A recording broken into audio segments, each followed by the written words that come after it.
You're listening to TPN Weekly. TPN Weekly features the talented podcasters of the Tech Podcast Network. Each week you get a new host, a new topic, in a whole new way. So get ready for TPN Weekly. Hello everyone, my name is Buana McCall. I'll be your host for TPN Weekly. This is we're up to episode 48 now. This is for the week of March 14th, 2010. And I'm the host of Buana.org Radio and Buana.tv. You can find both of those sites at, guess where, Buana.tv is my video podcast, which I host maybe 2 to 3 videos a week. I try to do that. And at Buana.org Radio, radio.buana.org, where I talk about all kinds of tech, gaming, social networking, cell phone, gadgetry, and just general good geeky stuff. You can go over to radio.buana.org and check that out over there. So TPN Weekly, today's show I'm going to be talking about Valve, the gaming powerhouse on the PC, and their recent announcement on the Mac platform. I'm going to give my thoughts on how this is going to affect the Mac gaming industry. I'm going to give you a long take on what I think about it, how it's going to change the whole entire, I don't know what to call it. It's just a huge announcement, so huge. I don't think a lot of people realize the implications of what's going to be involved here. So I'm going to share my thoughts on that in just a minute. So today I'm going to talk about Valve. And a couple of weeks ago, Valve dropped a bombshell on the gaming industry, and this had to do with Mac gaming. When I say Mac gaming, I'm talking about playing games on the Mac OS X platform, or as we know them as Apple Macintosh computers. Now, in the past, we can go back 5-10 years. We can go back, I don't know how many years, but it was a little bit difficult to get any traction going on the Mac gaming front. And when I say Mac gaming, people aren't used to that. But that term has been around for a while. It was kind of hard because of the architecture that the Mac chose. It was all about the PowerPC processor, and a lot of sophistication had to go in order to port or to write games for that platform. And a lot of companies just didn't see the payoff. They didn't see the return on investment for investing in a whole new platform, investing in this whole thing called PowerPC and Mac for a small percentage of the market share. When you look at it from a realistic business point of view, Windows has a huge market share. So when you got to make a business decision to port a game to the Mac platform, you look at the numbers and you go, well, do we really want to do this? That's from a business perspective. But from a consumer perspective, there was a lot of people out there who wanted to harness the power of the Mac platform for games, for video games. And, not just chess, and not just these emulation software packages that are out there, which don't give you the full experience. I mean, you can get by with it, but it really felt like you were being cheated. If you go to the Windows platform and play it on there, and then you go to Mac, you're like, well, they don't feel quite the same. And it was a black eye on the Mac gaming platform. Not only was it hard to get people to port stuff to the Mac platform, but once you got it ported over there, it didn't feel the same as Windows. So over the years, the Mac has undergone a transformation. Number one, the prices have really dropped. People today really want to claim that the Mac platform is expensive, but if you compare the gaps between now and 5 years ago between the Mac and the PC platform, that gap has shrunk by a lot. I mean, Macs were $5,000 for a PC that was $1,000. Now that gap is more like $2,000 for a $1,500 PC is equivalent to like maybe $2,000, maybe a little less on the Mac. So in some cases it may even come out to be the same. So that gap has really gotten small in terms of investing in the PC and investing in a Mac computer. So the barrier to entry on the Mac platform is not as bad as it used to be. A lot of people have gotten into Mac. They either jumped on the switcher campaigns. They even jumped on the the whole iPhone, iPod halo effect. They were really enthralled by the Mac experience on the iPod. Like, hey, let me try this Mac computer. Let me try this Mac this. Let me try this Mac that. So long story short, more people are using Macs today than in the past. And one company by the name of Blizzard, which is now, owned by Activision Blizzard, they saw the potential pretty early, and they invested in this platform with the World of Warcraft. And there are a ton of Mac people who play nothing but World of Warcraft. I'm not going to say it's because it runs on the Mac, but they can run it on the Mac. They can go out, buy a disk, install it, and run it on their Mac. And, the performance difference between it and on the PC aren't as big as it was in the past. So Blizzard kind of paved the way. When they made they basically made the stance, and they made the announcement that when we release something, we're going to release it to Mac and Windows at the same time. That was a big stepping stone, and I think that's a precursor to what's happening now with Valve.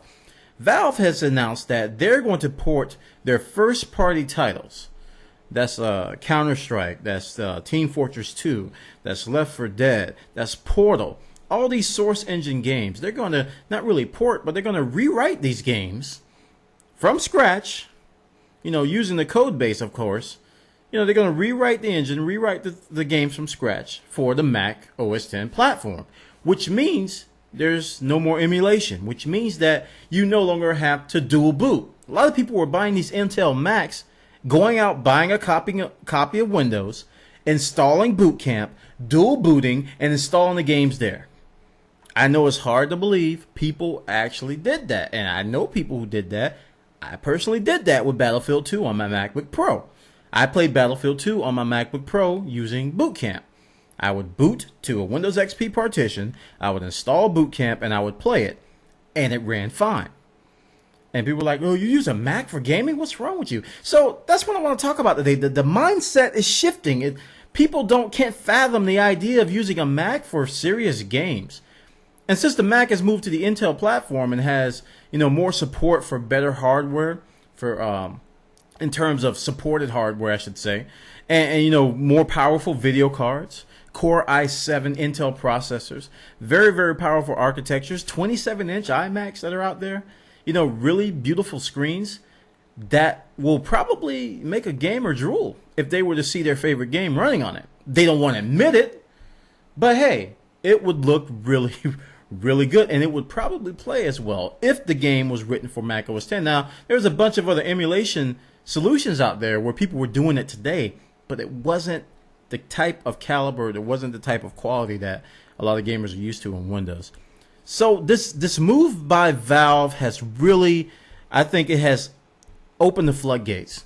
I think when Blizzard made their stance, they you can imagine a dam, and they kind of threw a rock at the dam, and a little spout of water kind of just sprung out when Blizzard made that stance. Now,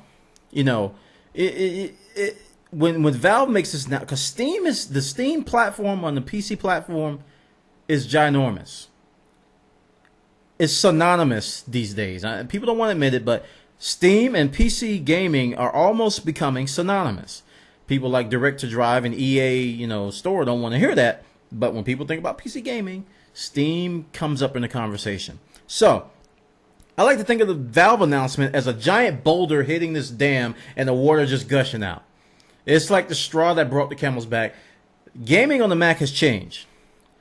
Gaming on the Mac is officially changed. And what comes from here, I've seen articles where other developers are now really, really interested now. They're going to port Steam. They're going to port their games. Maybe we should look to the Mac platform, because now we have a perfect delivery mechanism in Steam to sell our games. We may have a whole new market here, a whole new audience that's untapped. And, on the counter argument of this, I know people are going to send me all kinds of hate messages. Mac sucks, blah, blah, blah. The counter argument is, why would you pay so much for a Mac gaming computer when you can get a cheaper Windows one? I say to you, you don't. Go buy your Windows computer. This isn't for you. If that's your argument, this isn't for you. You shouldn't even be considering a Mac. That's the stone hard truth. You're not part of this conversation. You're happy on Windows. This is for people who own Macs or looking to go to Mac, but also want to get gaming use out of a Mac. There's a lot of benefits to having a Mac that people don't realize until they actually get it. And you really can't explain it to people. I know that sounds cliche, but you can't explain it to people and say, hey, you got to have a Mac. You just got to be there, blah, blah, blah. There's a lot of benefits. And it's kind of funny to hear those arguments. I get a lot of arguments sent to me, but it's kind of funny to hear those arguments because the antagonists, or the opposite was said not too long ago. I can't buy a Mac. I can't play my games on a Mac.